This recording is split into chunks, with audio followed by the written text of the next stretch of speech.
लोग कहते हैं कि ब्लैकवुड के रास्तों से शॉर्टकट नहीं लेना चाहिए। वे पेड़ों के भीतर गहराई में रहने वाली उस औरत के बारे में फुसफुसाते हैं जो पूरी तरह इंसान नहीं है। मुझे उनकी बात सुन लेनी चाहिए थी। मैंने सोचा ये बस लोक कथा है, एक डरावनी कहानी, लेकिन ये कहानियां सच हैं। अब मैं यहां फंसा हुआ हूं, उस अंधेरे में जहां पेड़ों के भी नाम नहीं होते। ये मेरी चेतावनी है, एक ऐसी जगह से कही जा रही जिसे मैं कभी छोड़ नहीं सकता। शाम हो रही थी और एक पुराना लकड़ी काटने का रास्ता ब्लैकवुड को सीधे काटता था, जिससे मेरा 1 घंटा बच सकता था। एक पेट्रोल पंप पर बैठे बूढ़े आदमी ने मुझे चुड़ैल के बारे में चेतावनी दी थी, लेकिन मैंने हंसकर बात टाल दी।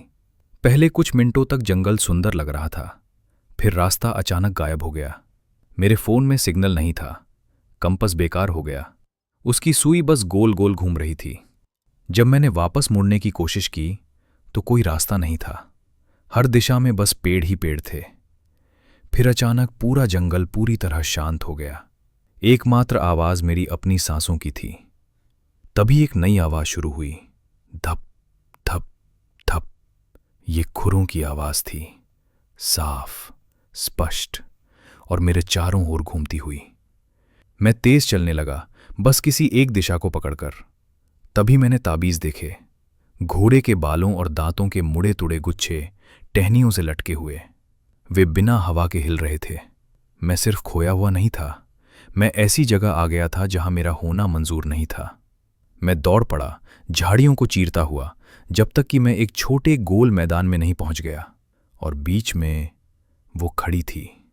उसका ऊपरी हिस्सा एक बहुत बूढ़ी औरत का था, हड्डियों पर चर्मपत्र की तरह तनी त्वचा, लेकिन उसका धड़ एक बीमार विकृत घोड़े के शरीर से जुड़ा हुआ था। उसकी आंखें काली थीं, गीली और पूरी तरह खाली।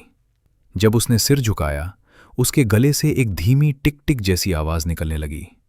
डर से जकड़ा हुआ मैं किसी तरह फुसफुसा पाया, मुझे माफ कर दीजिए, मैं रास्ता भटक गया हूं, मैं चला जाऊंगा। उसके पतले होंठ लकड़ी की किरच जैसे दांतों से हटे। उसकी आवाज हजारों मरे हुए पत्तों की सरसराहट जैसी थी। तुमने सीमा पार की है, वो घुर्राई। तुमने चेतावनियों को नजरअंदाज किया। ये जंगल मेरा है। मैं भागा, लेकिन जंगल मेरे खिलाफ था।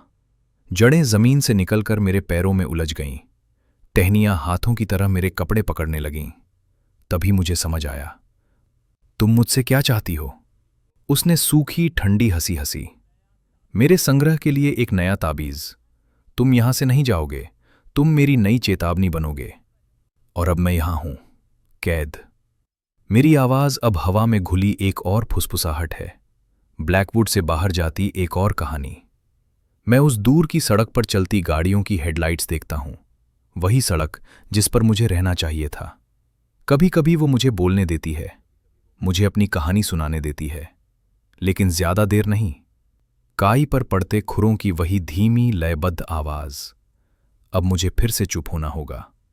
अगर तुम अंधेरे से आने वाली और कहानियां सुनना चाहते हो तो इस वीडियो को लाइक करो और चैनल को सब्सक्राइब करो, क्योंकि तुम नहीं जानते और कौन सुन रहा है।